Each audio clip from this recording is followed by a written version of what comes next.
In a couple of days, last 2 weeks I should say, I spoke about a very important theme about what the real concept is of Purim, and why Purim is such a great holiday, and so on. And I talked about the whole concept of what legal means and what justice is. And what the Rebbe Shalom did is he set us up to teach us that lesson, which is in many ways very critical. And like I pointed out, especially now with what's going on in America, we see, and by the way, we all see it's getting worse. There's an unbelievable betrayal of America to Israel, to the Jewish people, besides all the anti-Semitism. I mean, it's hard to believe what is going on and this is supposed to be America. In any case,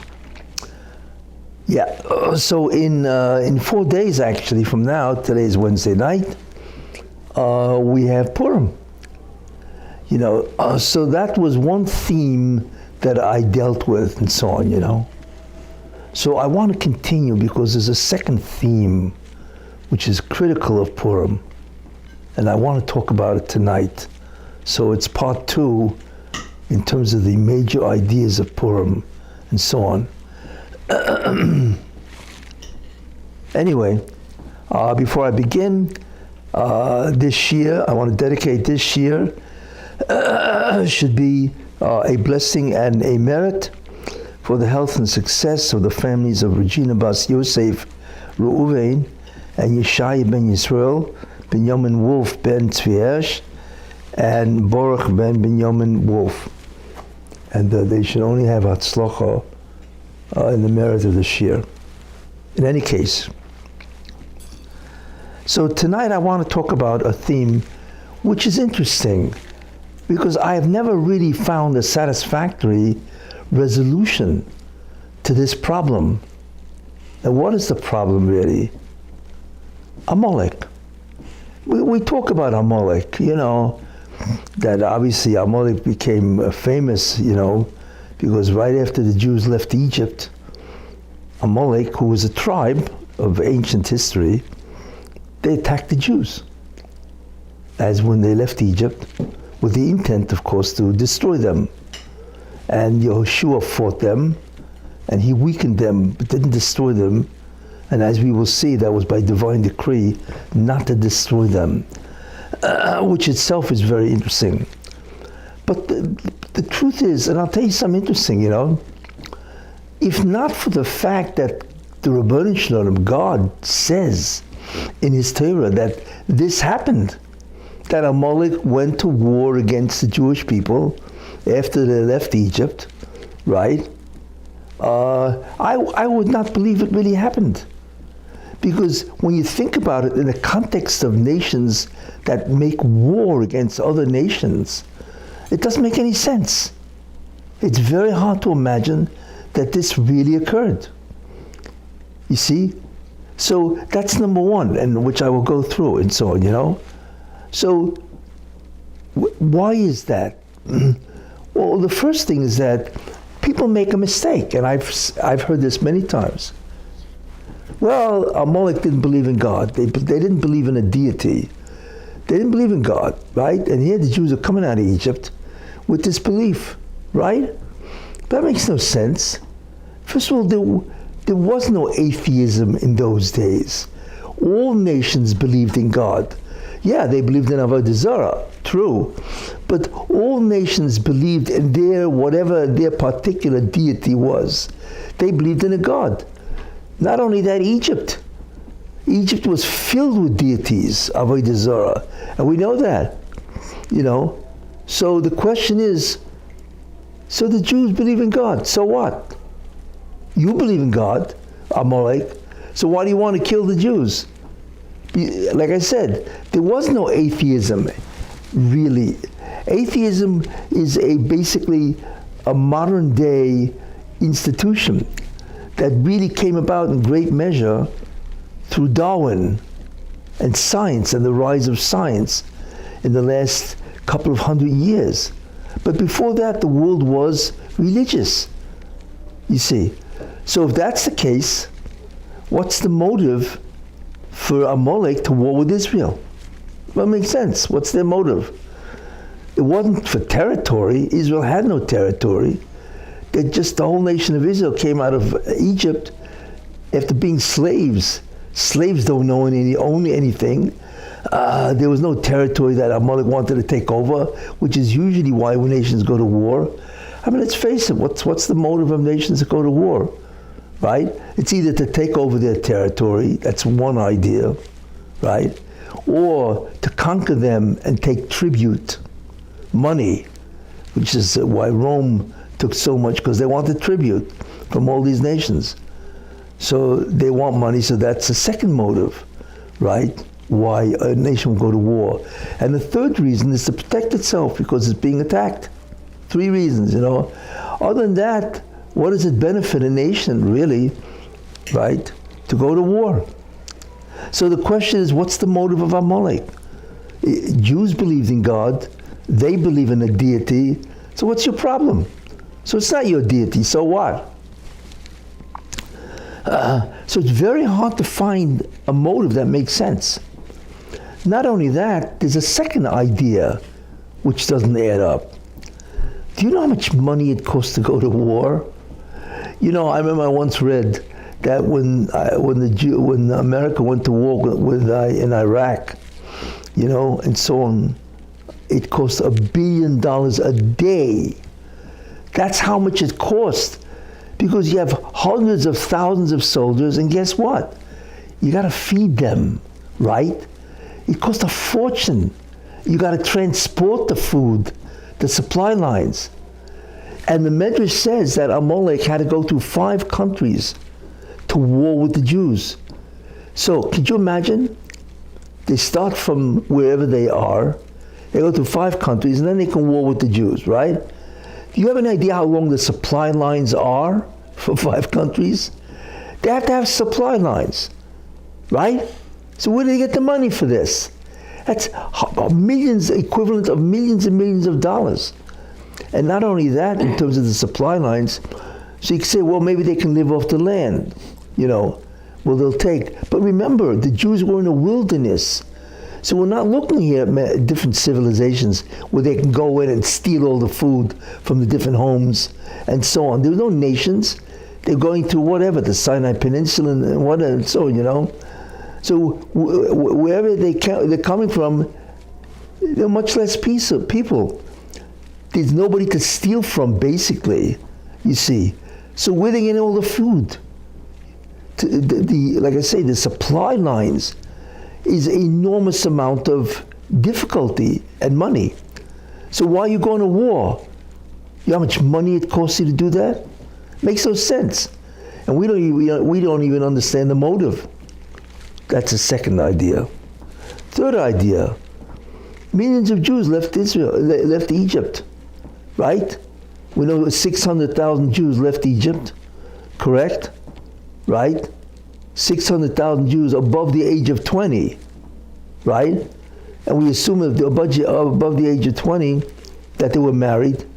So that's 1,200,000. And probably they had kids, especially in Egypt. They had 6 kids at one shot. So we're probably looking at 2, maybe 3 million Jews leaving Egypt. Well, how many Amalekis did you have, really? If they're going to war with Israel, they have to have a lot of people. So could you imagine how big their army has to be to take on a nation? You know what I'm saying? Even if they were slaves, the sheer number of Jews is incredible. So Amalek didn't have that many people. So what is really going on here, right? So that's a third question. Fourth question is, what are they, crazy? The world knew that God destroyed Egypt. So obviously God, the Ribono Shel Olam, right, is on their side. He's their protector. So they automatically knew that it was a suicide trip, because they knew that the Ribono Shel Olam, right, who protected Jews and created 10 miracles, right, and destroyed Egypt, is going to destroy them. So what are they, stupid? Doesn't even make sense. You're fighting not with Israel, you're fighting with a God that demonstrated what he can do to the Egypt, which the whole world knew, because this was like universal knowledge. So it's a suicide trip. So why are they doing this? You see? So therefore, when you think about it, it doesn't make sense why a nation would go to war with the Jewish people, in light of all these questions that I asked. And then the last question, that's not the last question, but why does God hate them so much? Why? Because they hate Jews? I mean, take a look what's going around now. You know how many nations hate Jews? But only by Amalek does it say that you have to destroy every man, woman, and child. So we see that there's an abiding hatred, right, that the Rebbe Shem has for Amalek. In fact, the Rebbe Shem says in the Pasuk, right, Ki yor al keis ko, right, that my kingdom, his hand is against the throne, because ki yod, his hand, al keis, is missing an aleph, kisei. His hand is against the throne, kisei, ko, which really should be yud ke vav ke, right? And it's a war, midor, which means it's an eternal war, not eternal, but it's a war as long as we will live in Olam Hazeh. There's a war between God and Amalek, you see? But why? Because he hates Jews? You know how many nations kill Jews, right? Between the Persians, or the Romans, or the Babylonians, or the Assyrians. It's wholesale slaughter for thousands of years. So what is this abiding hatred which we see is more than any other nations? That is the question. In other words, what's the essential idea behind Amalek that gets the Rebbe Shem to hate them so much? It's a very important question. Obviously, it means that there's something unique about Amalek, right, that entitles them to be the special interests of the Rebbe Shem. The question is, what is it? And it really, in many ways, it's not easy to figure out. Like I said, because there are many nations that do what Amalek does. I mean, just take a look at the history of Europe for the last 1,000 years, between the Crusades, right, the expulsions, the Inquisition. Jews were killed left and right, and the bubonic plague, the Black Death, where they used to go around and kill Jews and so on. So it's really a very important question for us to ask, you see. Anyway, so that's questions that we really have to ask. Very important. Also, when you look at the Megillah itself, you wonder about this, like Haman. Is he crazy? The Jews, they're loyal citizens, and they provide an enormous amount of wealth to Persia. So why would anybody want to kill their tax base? That's really what they're doing. And so on. What's the logic of it? And what do I mean? For instance, Haman, who's a descendant of Amalek, it's difficult to understand this person. First of all, Mordechai doesn't bow. We see that in the story, right? So then he says to his people, who are these people? So they tell him he's a Yehudi. Then all of a sudden he decides to kill Mordechai, but not just Mordechai, kill out all the Jews. Why? I mean, you don't like this guy because you felt he slighted your honor, and you want to kill him, whatever. I'm not that I understand it, but fine, But why would you want to commit genocide because some guy didn't bow down to you? I mean, is he out of his mind? We're not talking about that they get nothing from the Jews. The Jews are loyal citizens, and there must have been, in fact, the Chazal tell us that was the last time that all the Jews were under the 127 Medinas, countries of Achashverosh. So the Jews are providing an enormous amount of wealth. So because this guy didn't bow down to you, okay, so you're angry at him, fine. But why would you want to kill all the Jews? You know? So that's very interesting. What is going on in this guy's mind? I mean, Haman is not stupid, remember. He's the Grand Vizier. You can't be an idiot, although maybe you can, and aspire to such a high position, although today we see it's possible, right? Anyway, so the question is, why do you want to do that, you see? So that's the first very difficult thing to understand. The revenge, the motive for revenge, genocide, because this guy didn't bow down. Second thing is, why does the Megillah keep repeating the yichus, the genealogy of Haman? You know, he's Ben Hamdasa, or Agogi, and all that. It says that many times. You see? Okay, you got to say it once to identify who he is, fine. But why do you have to keep repeating yourself? That is the question, you know. So that's the second question. Then we have another question, which really is very puzzling. You know, he goes over to Achashverosh after he decides to kill Mordechai and all the Jews, which he does, takes the ring, and he decides that 13th of Adar, he's going to kill all the Jews, whatever, right? But he's got to convince Achashverosh. He's only Grand Vizier. He's not the emperor. He's not the king. You need a king for that, right? So what does he do? So he goes to Achashverosh and he tries to give him an argument. An argument. Now Achashverosh is not, I mean, we see that, you know, he's not stupid. You know, especially what's very important about Achashverosh is he's not even really a legitimate king. He's not descended in any which way from kings. I think he was a major general that was victorious, and therefore they made him king or whatever. So he doesn't have what's called direct lineage of kings. So he has to make sense. So Haman is trying to convince them to kill the whole nation again. And they contribute tremendously to the tax burden, right? What does he say? Well, this nation, right, they're different. They have different religion, different culture, different language. They're not like everybody else. That's what he says to Achashverosh.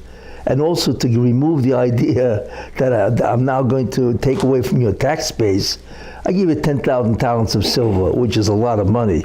I think historians estimate that must have been worth like $100 million or something like that. A fortune of money. He's a very wealthy man in Haman now, for obvious reasons. The corruption must have been incredible.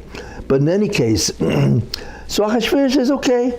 He hands the ring over to Haman, and we know the story, of course, and so on. But you know what doesn't make sense? I don't understand. What was his argument? That the Jews are different, their language is different, culture, they stay by themselves. So what? It says in the Megillah that there was 127 countries. Do you know what that means? That means each one had their own language, their own culture. So anyway, there's 127 different, right, peoples. So the Jews are one of them. So what was the argument that he said to Achashverosh? What was the argument? That they're different and so on. They have all kinds of differences. They're by themselves. I guarantee you, right, that can be repeated 126 times because they were the 127th. So the question is, what was the argument that he presented to Achashverosh? Right? I'm telling you, it doesn't make sense when you think about that. Now Achashverosh, you know, there's an argument if he was a fool or whatever and so on and so forth, you know, but it doesn't sound like he was an anti-Semite. He did it for the cash, or however he convinced them. But it's not because he bore a hatred, you know, for the Jews. You see, so you can't really label him an anti-Semite, even though what he did was the height of anti-Semitism, to kill them for what? For money? Okay, but it wasn't because of ideology and so on, you see. Like Hitler, in Germany, he did it because he hated the Jews, which I'll talk about, because it's a very important clue as to what Amalek is and Haman is. But in any case, so therefore we have a whole series of questions. I asked 8 questions, right? And there are many, many other questions and so on and so forth, which I'm going to try to attempt to answer and so on, you know. One of them is a very interesting question. Why is Purim 2 days?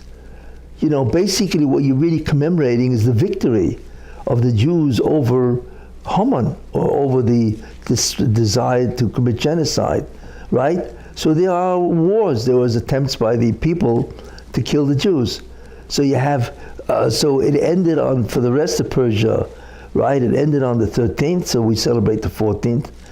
But it continued one more day in Shushan, right? So it ended on the 14th, so they commemorate the 15th. But the question is, why do you have 2 days? It's one war, right? It's one war, one idea. So why not just have one day, right? And you wait till the last day, and that was the 14th, right? And on the 15th, you'll have Shushan Purim for everybody. You see? So why do we have 2 days? It's unusual. 2 days for the same event, right? Which was an attempt to destroy the Jews. Why? Anyway, so I'm going to try to really deal with these questions and really try to answer them and to discover what the hidden theme is. Now, I want to tell you what, as far as I'm concerned, what the problem that Amalek has. Let's forget about Haman for a minute. Let's talk about Amalek. Because remember, Haman is an Amalekite. And he's therefore, as we will see, he wants to pick up the challenge that he felt was given to his nation called Amalek, which we will see. What exactly is going on by Amalek? In order to understand Amalek, you must understand mankind, the psychology of mankind. Now I will tell you something very basic, very fundamental psychological concepts. Mankind, even though it doesn't look that way, is always concerned with God. Because man either wants to be God, right? All mankind wants to be God, which I'll talk about, or they want to kill God, or they want to defy God. Everybody wants to do that. That's what's called the hidden delusion. We grow up with delusions of omnipotence. It's famous in psychology. All infants, when they're born, think that they're God, because they don't distinguish an other. As they get older, they begin to realize, wait a minute, I'm not the only one, there's other. And they realize that they have to cater to reality and so on. But the problem is that they're left with a tremendous insecurity, because everybody knows really how weak they are. And and reality requires a tremendous amount of challenges to survive. Survival is not simple. It may look easy, but as time goes on, you realize, hey, wait a minute, right? It's very possible that the kid says that he could die, because you got to eat, you got to breathe, you got to drink, right? And you have to be able to pay for so many things that you need. You need shelter, right? You can't live outside, and so on, So all humans realize how weak and vulnerable they are to the elements, and in general, to the difficulties of life. So therefore, there's always a delusion. Well, I don't have to worry. You see, I'm really God, or I can be a God, one of the gods, or and so on. But therefore, every person really wants to be able to overcome the difficulties that he sees. So therefore, he winds up with some kind of delusion that he's a Superman, he's supernatural. It's very easy for him to begin to think of himself, right, in an abnormal way, a supernatural way, and so on. Anyway, without getting into all of that, that's what's called the basic existential fantasy of man. Okay? There's another idea which is related, which I will not go into, but it's very, very basic. And what is that? That all mankind is connected to God in some way. The problem is that when we are born, the Rebbeinu Shalom disconnects whoever you are, and everybody starts out with some type of neshama. A Jew will have a higher kind of neshama, but even a guy, doesn't make a difference, has a spiritual neshama. You see, so when a neshama is separated from God, when it comes down, it immediately feels what's called an existential inferiority, immediately, because it's disconnected from existence, because that's what God is, right? So as long as it was connected to God in whatever manner, right, before it was separated from God and put down into, encased in his soul, it was okay. There's no fear of its non-existence. You see, that's why Malachim, the angels, they don't have this fear. They're not worried about existence because they feel or they're connected to God existentially. So they're okay. You see, it's like a kid, a 3-year-old kid holding the hand of his mother or father and therefore feels fine. Why do you think kids are always, they want to be next to their parents? Because they need to feel secure in their ability to exist. That's why. So as long as before we're born, we're connected to God, fine, you see. But what happens when God said, okay, it's your time to be born, to leave me, and to come down to the earth, and then find me again, right? And he disconnects the neshama, or if not disconnected, he doesn't allow the neshama to feel the connection to God anymore, right? Then immediately there's what's called an existential inferiority. Very important concept, right? And therefore, in a certain sense, we are born with a tremendous feeling of inferiority, and therefore we begin to develop that delusion or fantasy of omnipotence. Now, I'm not even talking about psychological inferiority. I'm talking about existential inferiority, which is spiritual, which we automatically feel even though we're not aware of why, you see. And that's one of the reasons why we have this need to either feel like we are God, or we are a God, or we want to kill God, be him, right? Or we want to defy God to prove that we are immortal and that we are omnipotent. That's the origin of the concept of what man really wants. The proof of all this is when the Nachash, the snake, wanted to convince Chava to eat from that tree. He said, I want to tell you something, Chava, because I know what you're thinking. What is your basic need? To be God, right? He knew that from an existential standpoint. Obviously, there wasn't a psychological reason, and because they had everything. But from an existential standpoint, he knew that man automatically has a vulnerability, right? Where he's insecure and he feels inferior, you see. So therefore he told her, V'yisim kelokim, and you'll be like God. Why didn't you tell her the fruit tastes great? Or something like that. He didn't. Was that the only argument he had to offer to entice her? Yeah. And you will be like God. What does this have to do with this? Because he immediately knew, the Satan, because he knows the psyche of man, that the greatest need of man is to feel like a somebody, to feel as if he can exist. The greatest fear a human being has is what? Self-preservation. That underlies every single drive and need. And I'm not going to go into it, so you don't realize how basic that is. That every moment of our lives, we're always wondering and we're always anxious about our mortality, that we can die at any moment. And when we see that, how many times? Some guy's crossing the street and bam, he gets hit by a car and he's dead. Or gets a heart attack or whatever, right? And we're always conscious of that vulnerability, of that mortality, you see. But I'm telling you that even without the obvious ideas that we can die, because we realize existence is not easy, it's a challenge, there's the existential anxiety, you see, because we are separate from God. Very important concept. And therefore the Satan knew that, and he said to Chava, Adam's wife, V'yisim kelokim, and guess what? This fruit will do it for you.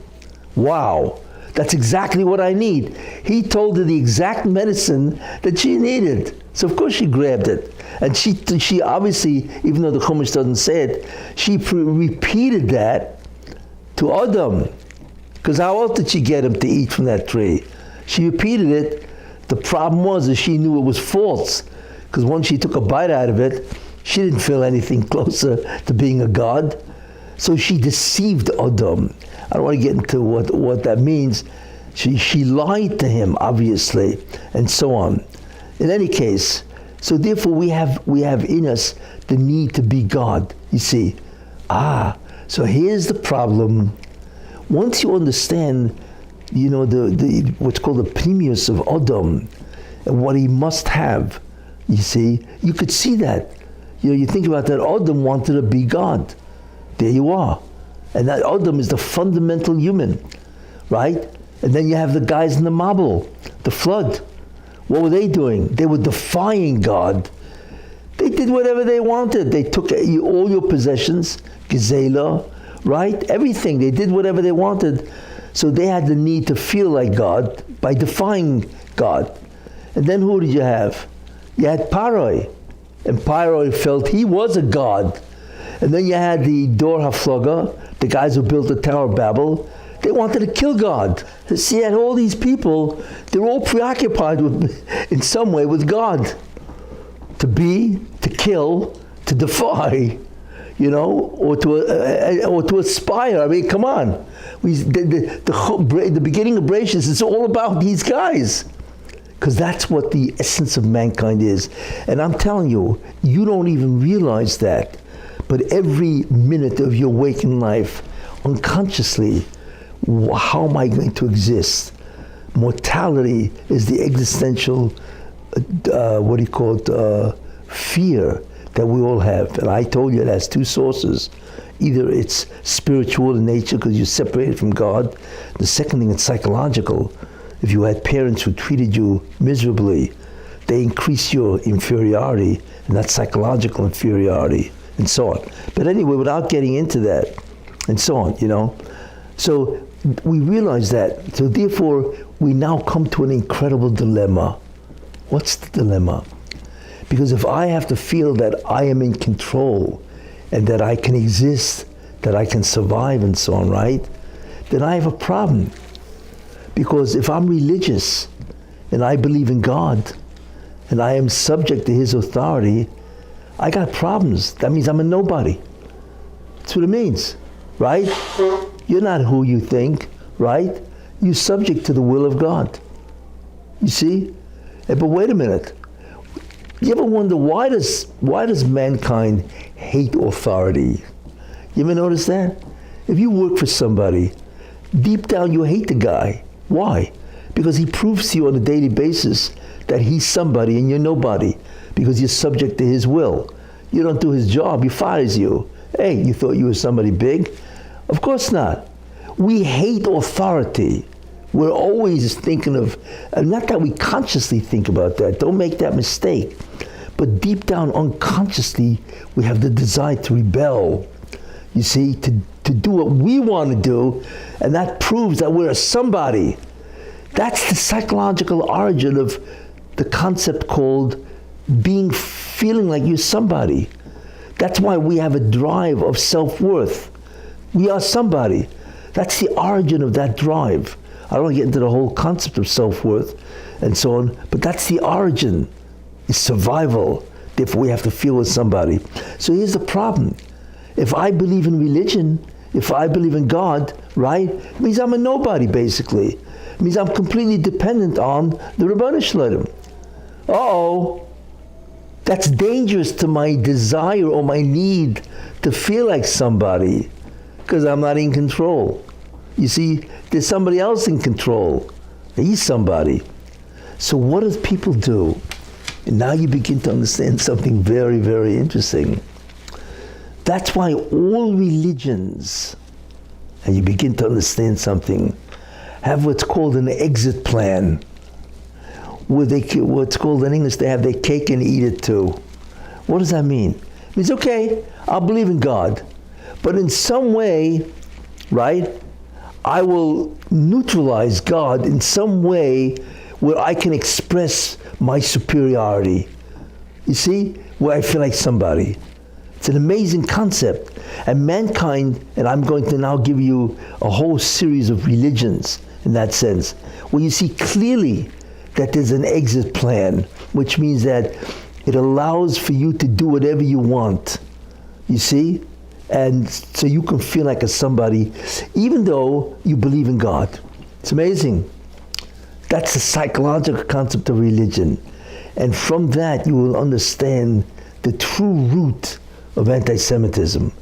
Why do people hate the Jews? Which really makes no sense. I mean, the Jews don't do anything today. What do you hate them so much for? And it's not even rational. In any case, let's take a look. Okay, so the first defense or mechanism, or strategy I should say, that mankind has is that, okay, I'm an atheist. I don't believe in God. Oh, hey, that was great. I don't believe in God, so I can do whatever I want. There is no God, right? So therefore I can do whatever I want. So that's strategy number one, to be an atheist. But it's very hard to be an atheist. As far as I'm concerned, you're a real schlemazel if you're an atheist. Why? Because the greatest evidence for a supreme being is the unbelievable complexity of organisms. It's unbelievable. I mean, anybody who goes through, there are books written on that, and so on, of the incredible complexity, there's a beetle that produces liquid inside of it that's 200 degrees Fahrenheit. That's boiling water. Yet it's not consumed, and what it does is if it's threatened, it sprays this liquid on another insect to protect itself. How in the world did it come up with that strategy? That 200 degree temperature can protect it. Every organism has unbelievable complexity, you see? So you really can't be an atheist unless you're so blind and you're so dishonest. Because how in the world did this come about? It can't come about by chance. Chance doesn't have an intelligence. It's pure statistics, and so on, you see? So you really can't be an atheist. So what do you become? Agnostic. Agnostic means, well, I don't not believe in God, and I don't believe in God. I already know. You see? And unless you prove to me that there's a God, I will assume there isn't, so I don't have to listen to God. Prove that there is a God. So that's an agnostic. So that's a second strategy, that a person can do what he wants. Then there's a third strategy. It's hard to do that, you got to believe in a God. So we come up with Aristotle. Aristotle held there was a God, but he holds that the God of Aristotle, his God, has nothing to do with the universe except that it was the first cause. It was God leaves mankind alone and says, hey, you're on your own, do whatever you want. That's Aristotle's God. Hey, that's fabulous. That means there is a God who caused everything to come into being, right? But he has no demands. It has nothing to do with us. So hey, you go your way, I go my way, and that's the end of the story.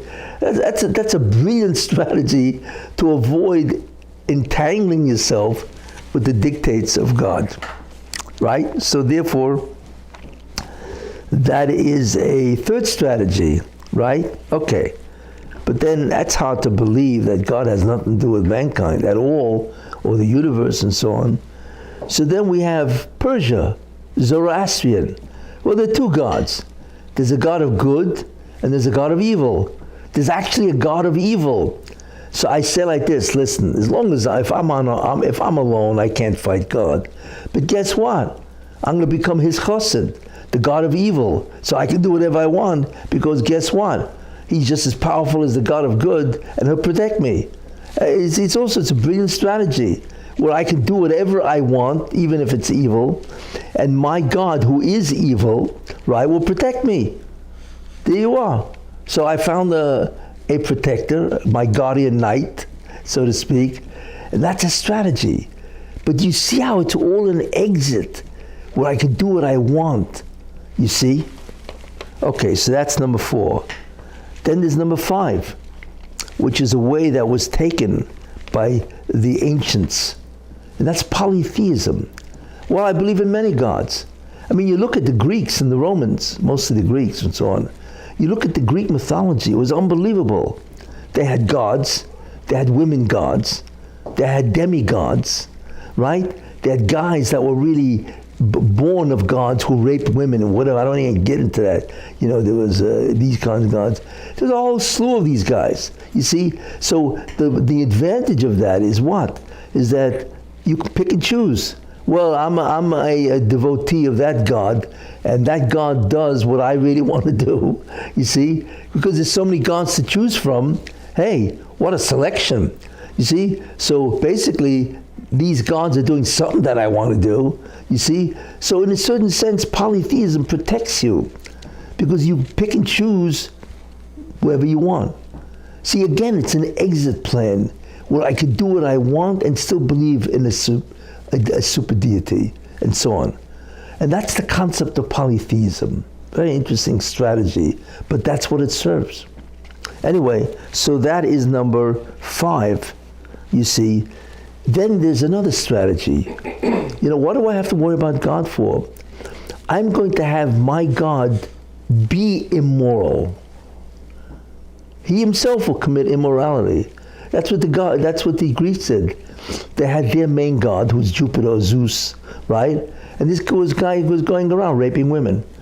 And there's 4 that he raped. Io, Callisto, Ganymede, whoever they were and so on, Hey, if Zeus can do it, so why can't I do it? That's exactly what I want to do, right? I want to take somebody else's wife, right? So that was a brilliant strategy where they had God doing the very things that they want to do, you see?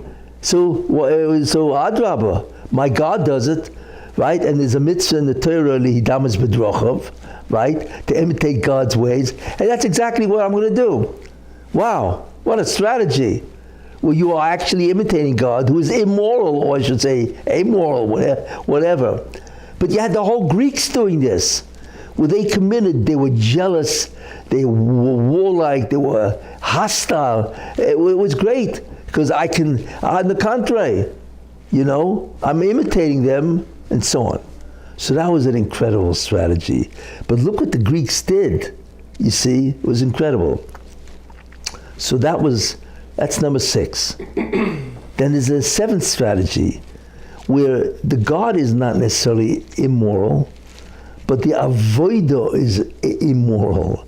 What God wants me to do is immoral. You see, give an example.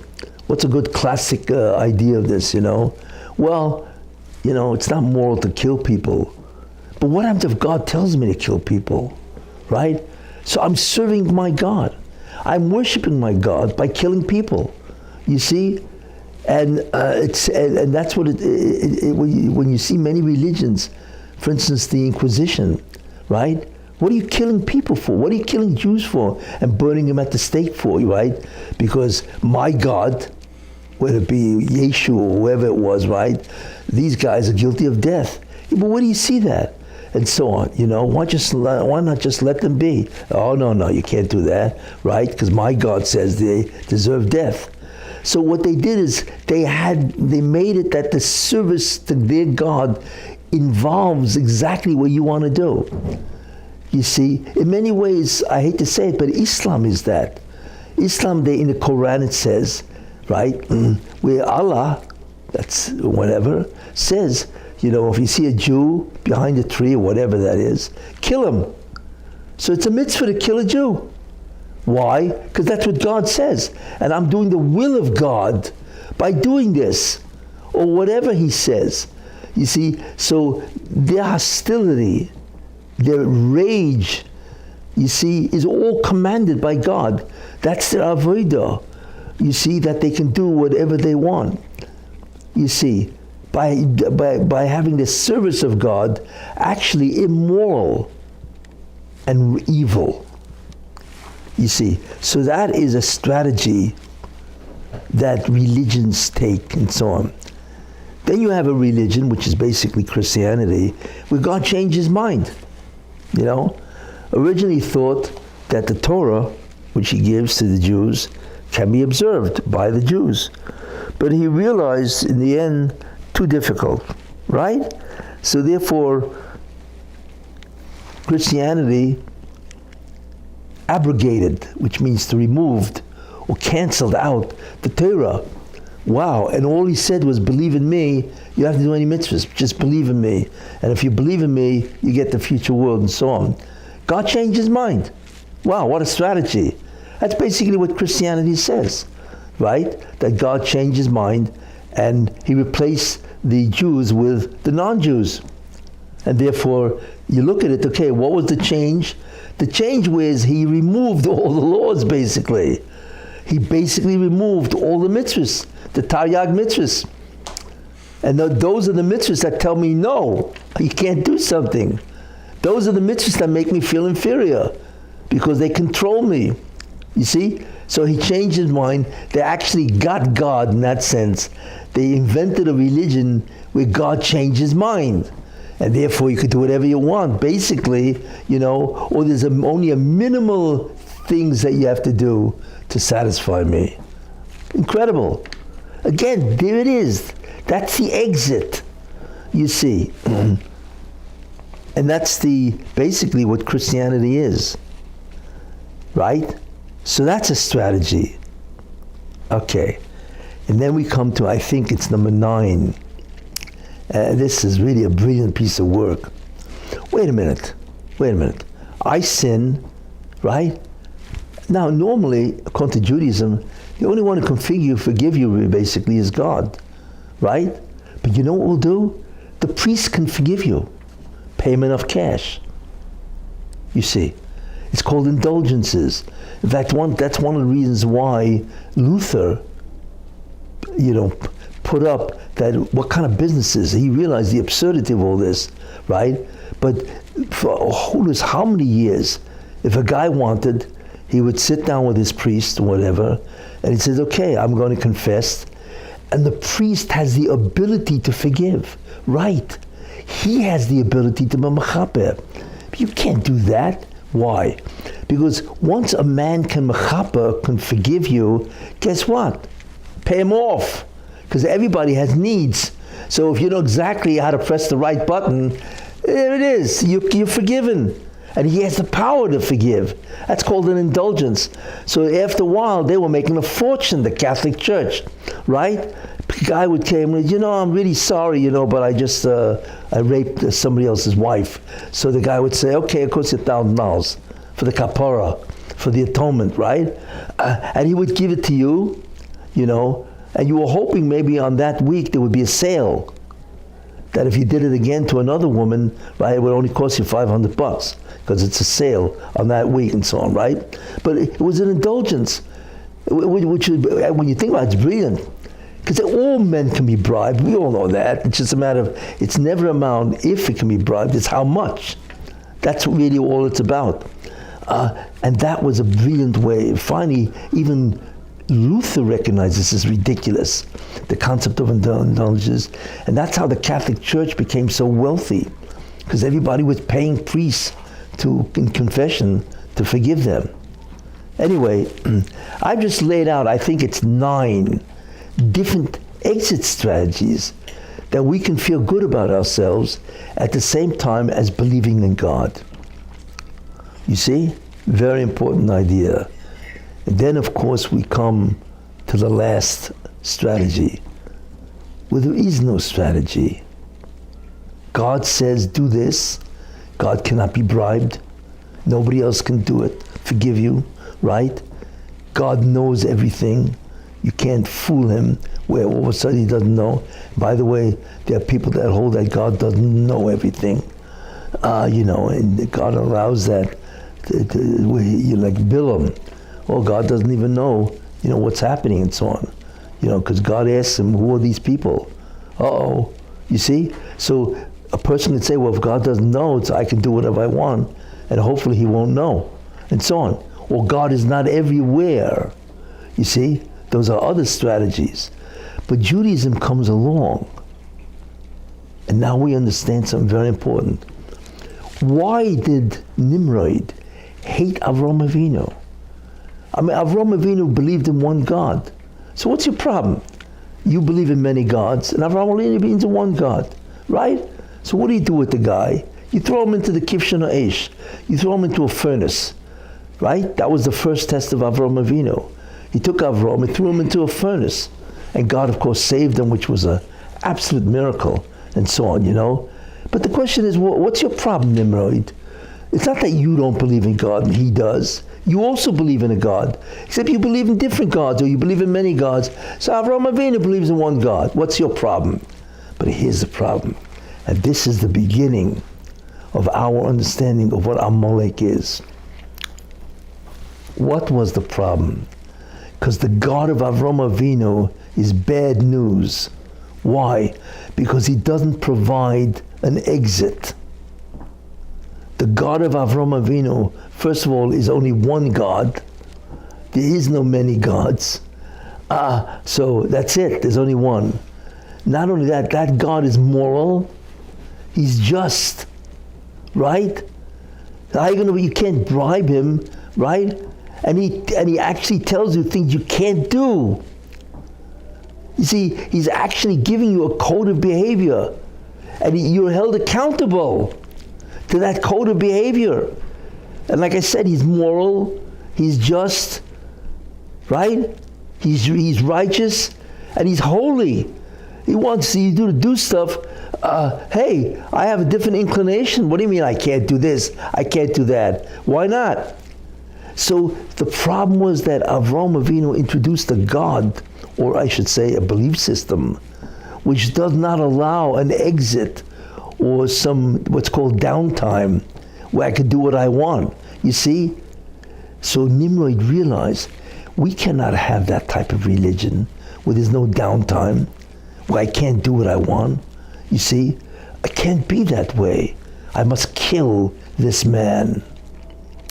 You see, that's the beginning of our understanding of what is always going on. This is the answer to the question. You see, it starts with Avraham Avinu, because that's what he introduced. What Avraham Avinu introduced was the concept called no. You can't do it. You see, so he reminds everybody that you are a servant of God, or you are dependent on him, you see, and there's no way to get around it. God does not take a vacation, and you have no way of getting around this, you see, because the God of the Jews is a God that says no. He has a code of ethics, a code of morality. He's got a code of behavior. Why? Because the God of the Jews is what? He's righteous. He's just. He's holy, you see. And he has an absolute code. And guess what? You are held accountable. Right. In the end, he's going to look at you and ask you, did you observe my commandments? And where are you going to run? That's why Nimrod wanted to kill Avraham Avinu. You see? Because Avraham Avinu violated. And that's why we understand Chazal. Chazal say, why is Har Sinai, the mountain of Sinai, right? Why is it called Sinai?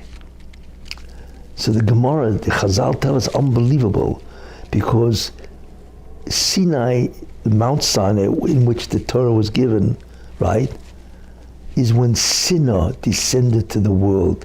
Hatred, sinner, from the word sinner, descended to the world. That's what Chazal say.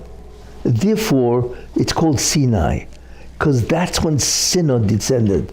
But the question is why? Because until then, there was no such thing as no.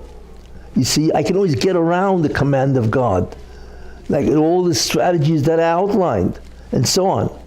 But once you had Sinai, hey, the commandments are absolute, and I'm held accountable, and it's against my will. I need an out. I need to feel like I'm in control. You see? So that's why it's called Sinai, from the word sinner, you see? And that was the beginning of the hatred of the Jewish people. There you are. The Jews introduced the whole concept of what? Of authority. What I'm telling you is a fundamental understanding of anti-Semitism, you see. And from that began anti-Semitism. Because in the mind of any non-Jew, the one who gave the Bible the one who introduced the whole Western civilization moral code, really is the Bible. The Bible, the Torah, is the greatest book ever sold, and most people read it. And many religions are based on it. Islam is based on the Torah. Christianity is based on the Torah. And there's so many different religions that have as part of them the ideas of the Torah. But what essentially is the Torah? No, you can't do what you want. You got to follow a code of ethics. It's a very, very important concept. Mankind cannot tolerate hearing the word no. And the Jews really introduced that because, like I say, Avraham Avinu was the first one to come up with this concept. Wait a minute, there's only one God, so forget about playing God off against God and so on, But the God of Avraham is righteous, is holy, is just, you see, and he's got a code of behavior. And you're held accountable. He will actually come after you and judge you. And there will be consequences, reward or punishment. Nobody wants to hear that. Don't tell me this. And you mean there's no downtime? I can't deviate at all? No, you can't. Judaism doesn't say, well, in this day you can do whatever you want. There's no such thing as, do whatever you want day, and so on, right? That's the beginning of sinner, you see. And Nimrod realized this. So you can't have this. What do you mean destroying all the other idols? Because you hold there's only one God. Oh no, you can't do this to us. I need many gods to be able to get away and do whatever I want. Now we begin to understand, right, what Amalek is, right? And which is very, very important idea. What did I ask, what was I really asking? Amalek, it doesn't make sense. Was he going after the Jews? They believed in God, and he believes in God. So what are you trying to kill him for? That was the same concept as Nimrod, right? Yeah, they believe in God, but their God, their ideology is different than your ideology. Your God is a God that you can do whatever you want. His God is a God where you're held to strict observance, you see. And they realize that. We don't want this kind of God. We cannot tolerate this type of religion. So we are going to kill you. Could you imagine? Therefore, their desire to be able to do whatever they want was so great, and therefore they realized the only way to stamp out this ideology or this type of religion is we must kill the Jews. Even though it's going to cost us a fortune, even though it's basically a suicide trip. It's really what it is. But we must kill them. We have to show in some way. That's called Mesiras Nefesh. You see, they were in many ways the first ones to be Mesiras Nefesh, to stamp out Judaism. But the key is because they want to rebel against God and don't do this to us. You see, and that answers the question. That's why they are unique. That's why God says, I'd rather have somebody who worships Avodah Zarah because at least he believes in a God, right? But these guys, they believe in a God, but it's a mockery because they do whatever they want.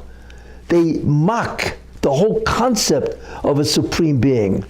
And that I will not tolerate. You see, you can't have that.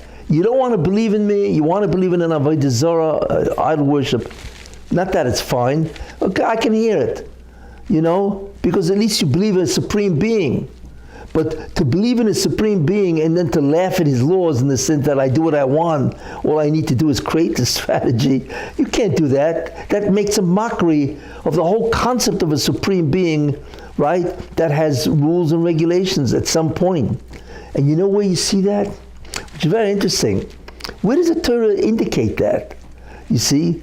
So what is so offensive to God is not only that ideology, but that they're willing to commit suicide for that ideology. That was so incredible. And you know where you see that? Because it says in the Pasuk, what does it say? Mochoi Emcha, I will surely blot out the name of Amalek, right? I have to blot them out. You see, I have to blot out this concept, right? That they can destroy my demands, right, and kill all the Jews, and even though they know they're going to die, I have to destroy that concept. So you know what it says? Ki yod. God says. Well, what's the problem? Ki yod, because the hand of Amalek, al case, which is the word kisei, the aleph is missing, because their hand is against the throne of God. Kisei ka. Now wait a minute. It should say their hand is against God. They defy me in the sense that they say there is no God. But it doesn't say that. It says that their hand is against the throne of God. What's a throne? The throne is a symbol of what? Of his sovereignty. That's what it is. The throne is the authority of God, the sovereignty. That's what Amalek is, you see. And God actually says that. Therefore, this type of religion, ideology, or this type of people, I must kill, blot them out. That to such an extent, we have to kill their possessions, their cattle, because God does not want to say, hey, that cattle used to belong to a guy, he was an Amaleki. No, God does not even want their name mentioned. That's how dangerous that theology is to Judaism or any religion. You see, that's what Amalek is the whole concept of destroying the true sovereignty of God, where we can bend them to our will. You see, we can tell him what to do. We can dictate the terms. And you know where you see this? Which is really incredible. Hitler, Yamach Shemoy. Why did Hitler hate the Jews? I mean, obviously the man is very disturbed. I mean, whatever. I mean, a guy used to be a painter, wall hanger, whatever he was, and so on, you know. What do you hate these guys for? Well, first of all, Hitler is probably, as far as, and you see that from codes, Hitler was a Gilgal of Haman. Without going into the famous code that his 10 ministers are really equal to the 10 sons of Haman, and so on, you know. There's a whole code about that. But in any case, the main idea is that Hitler hated the Jews. Why? So he writes about it in Mein Kampf. Hitler was a bright guy. He wasn't stupid. He wrote in 1923 a book called Mein Kampf, My Struggle. And in the book he writes why he hates the Jews. Because the Jews gave the world a conscience. Right. Means no.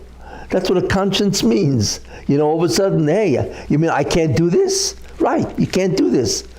And he hated the Jews for that, you see? Because they held they were Aryan, right? The Superman, right? Blonde hair, blue eyes, Nietzsche, and so on, the Superman, and so on and so forth. That's absolute gaiva. That's God, that's the man God that he believed that the Germans were. What country has Deutschland, Deutschland über alles? You ever hear the national anthem? You know? Germany, Germany over everybody. Excuse me, why do you have to be over everybody? You know, you're part of mankind. Why do you have to be over everybody? Because you guys are sick. That's why. You guys are megalomaniacs.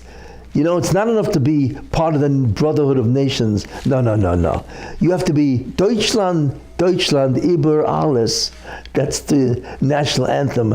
That's a megalomaniacal, what do you call it, anthem and so on, you see?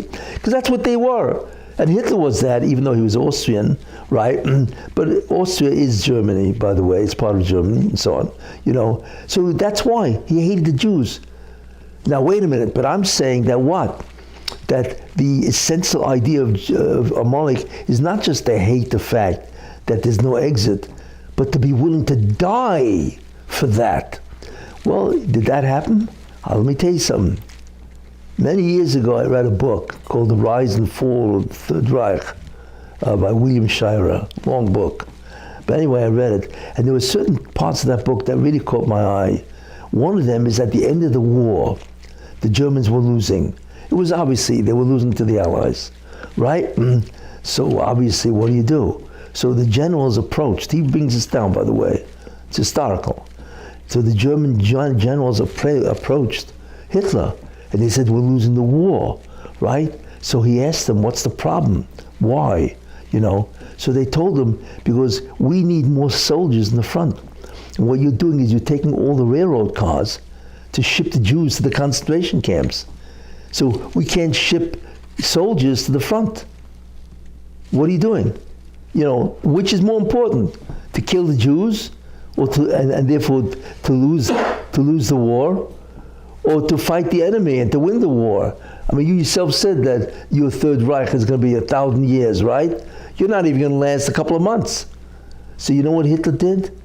I mean, they presented a very nice argument and said, excuse me, you're a traitor to Germany. How could you put the destruction of the Jewish people at a higher level of priority than the salvation and the continuation of the German Reich? And you know what Hitler told them? Get lost. He didn't care. What does that show you?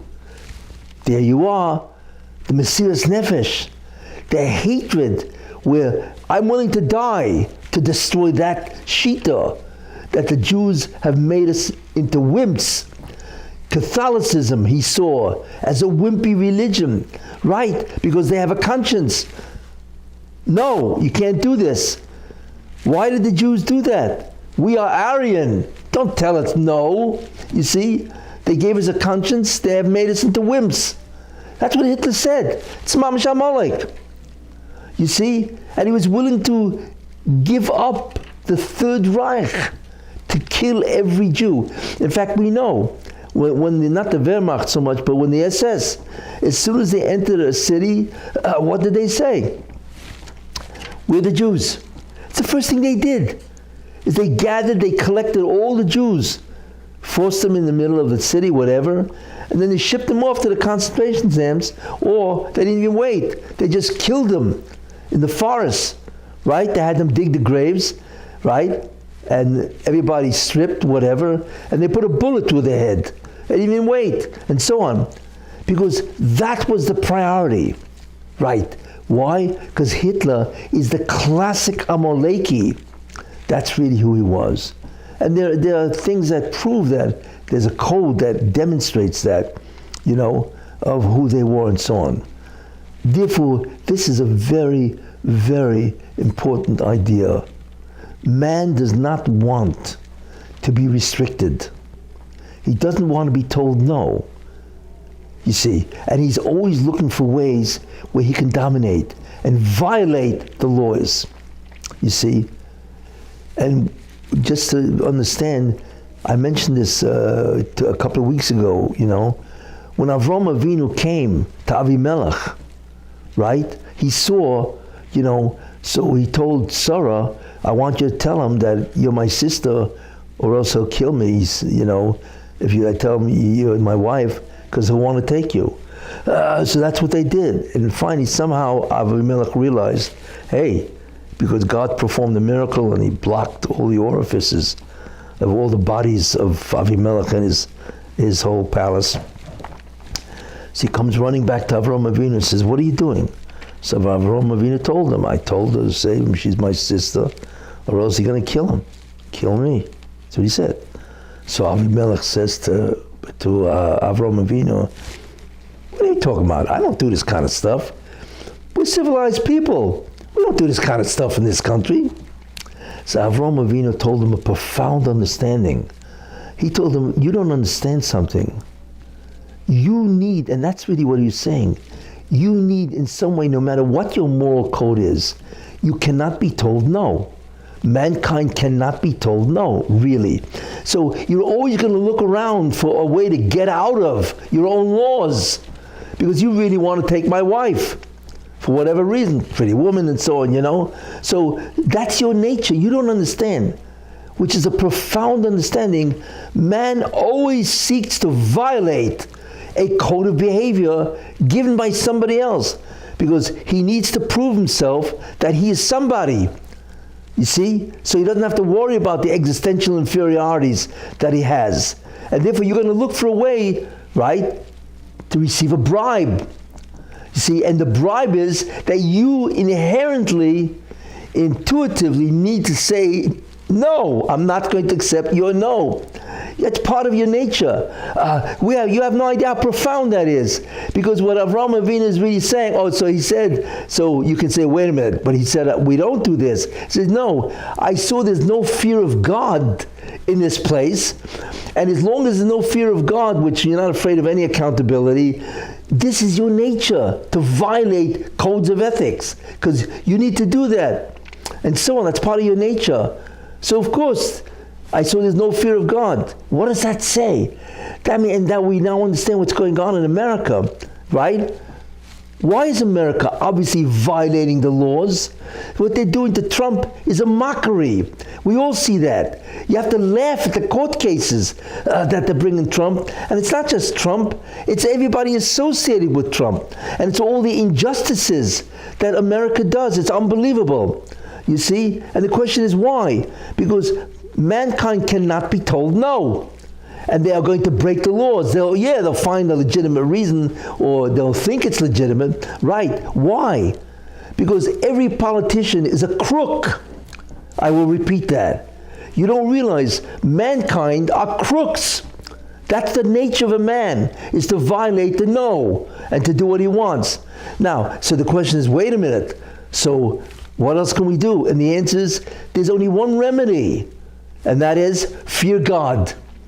That's the only hope you have. If you have religion, you will be moral, you will be upright, you will be just, right? And you will be righteous because you are accountable to God. That's your guarantee, you see? And that's what Avraham Avinu said. I took a look in this place and there's no fear of God. Wait a minute. There's no fear of God. It's over with. That's all. This is the problem. So what Avraham Avinu is saying is that all politicians are what? Are crooks. They're all deviant unless they fear God. That you should know one thing. The most important nature or characteristic of a politician is, does he have a moral code or not? Because if he doesn't have a moral code, guess what? He's going to want many things that the law says no. You can't take that. What do you mean no? You know, it's like that senator, I don't want to mention his name, you know, he took gold bars from Egypt. What do you figure who that is? Because how could you say no to gold bars, right? And I understand him, right? Because all mankind is vulnerable to this. That's why the greatest or the most important characteristic of a politician is to do what? Is to fear God.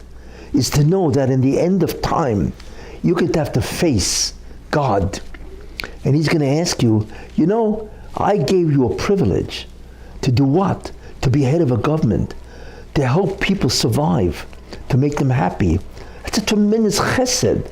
You don't realize what I gave you. I gave you the ability to collect unbelievable reward because you will make it easier for people to survive, right? What'd you do? All you did was take the cash, or you took the bribes, or the guy paid for a vacation, like what's happening in Georgia, or whatever. That's all you did. What kind of business is this? You see? And of course, what's going to happen to them? We know that.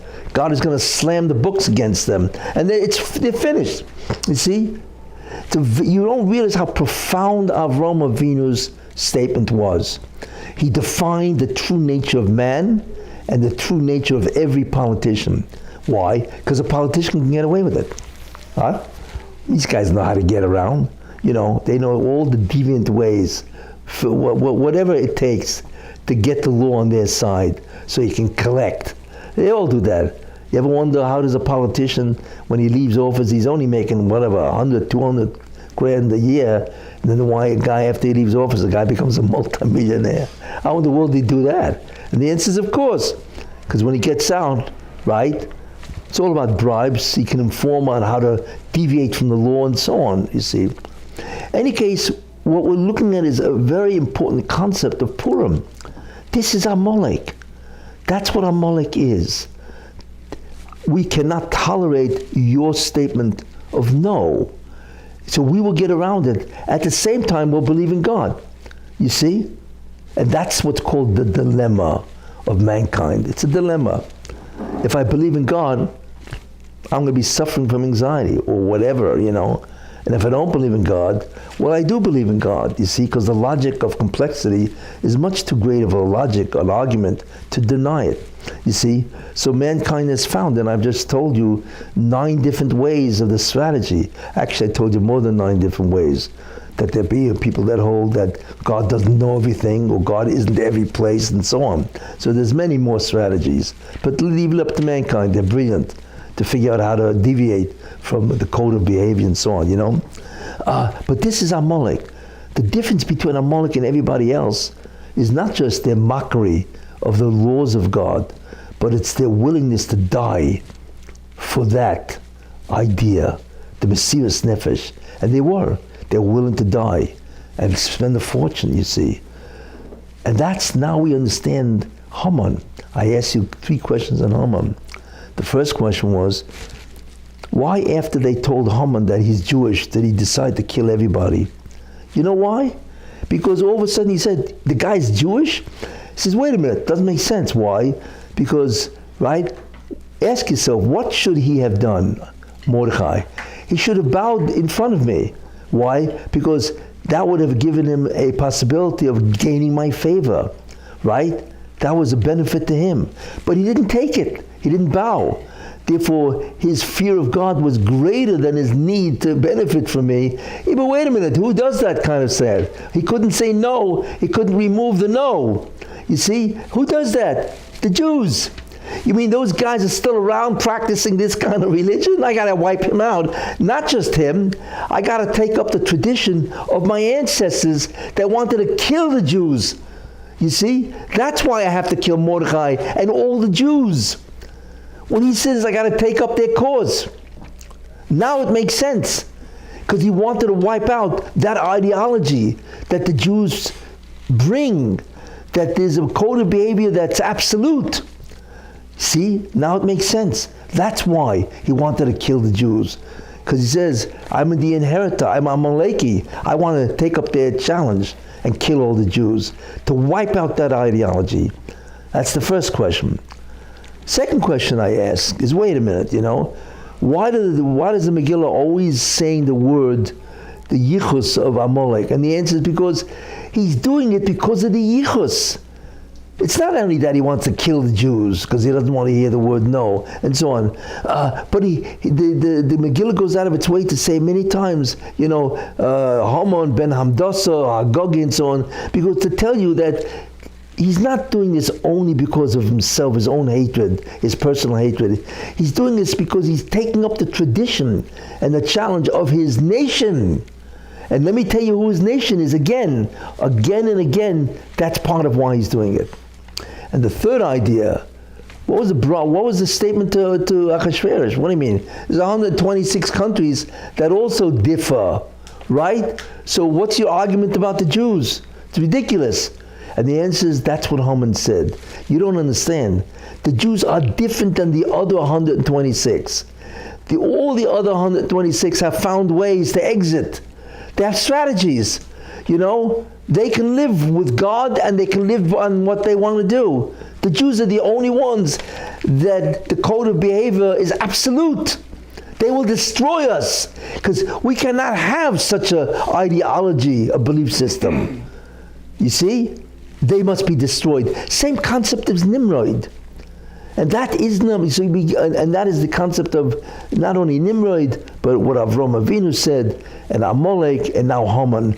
It's one idea, and that's ultimately a profound lesson that we're all bribed. We all want to feel like we're somebody. That's the origin of the greatest psychological need of all, self-worth. You see? But that's the problem. But the Moshiach doesn't want that. What the Moshiach says is, you don't understand. You are self-worth. Why? Because I am behind you. I am your existence. You see? And you need to believe that. So it's a paradox. If you believe in God, that basically you are his servant, right? And you're connected to him, and that he is God, he is existence, you have nothing to worry about. So the way to arrive at that is what's called his batlus. You are nobody. You believe you're nobody, that out of everybody, you will survive for eternity. It's a paradox. It's really what it is. And that's the difference between Judaism and everything else. In any case, we now understand something very important, what the problem with Hitler was.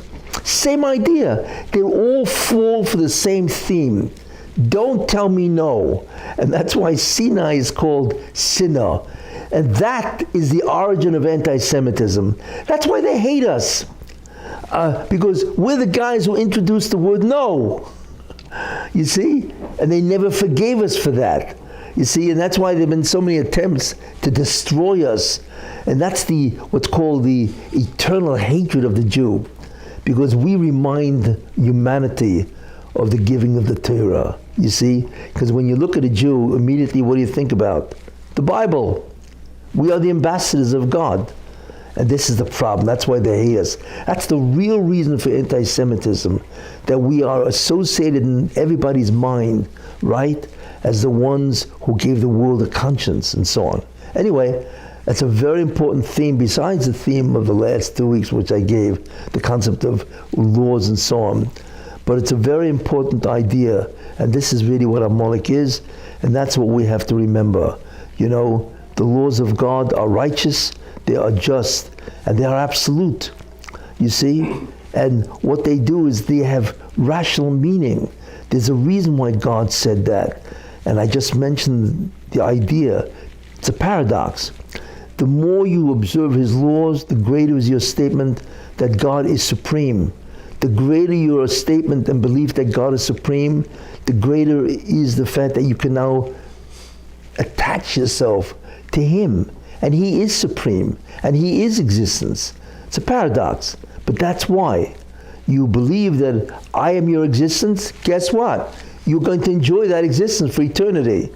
You don't want to believe it? You want to believe that you're somebody in the sense that you could do whatever you want and violate my laws and so on?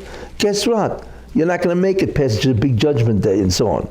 So this is a very important theme of Purim, which I've illustrated, constantly. And to answer the last question, why are there 2 days of Purim? Very interesting concept, because really there should be only 1 day, because it's one war. It just took place in 2 different days, that's all. So you don't have 2 days, right? And the answer is because Purim was unusual. Why? Because when they beat Amalek, right, throughout Persia, fine. So that's a commemoration. Why? Because we won, we were saved. But it's unusual what the Jews did. They beat the Amalekis in Shushan. Shushan is the headquarters of Haman. That's where he was, that's the capital. So what the Jews realized is, wait a minute, not only did God give us the ability to destroy the enemy, the Amalekis now, but we destroy the headquarters of Amalek. And that's why you never hear of them afterwards. That was a murdik schus that God gave them the ability to wipe out, basically, Haman for history. Of course, every once in a while there's some Gilgal of Haman, whatever. But basically, somebody who can identify himself as an Amaleki, which Haman, of course, did. Or Gogi, and so on. He knew he was Haman. Everybody knew he was from the descendant of the Amalekites and so on, right?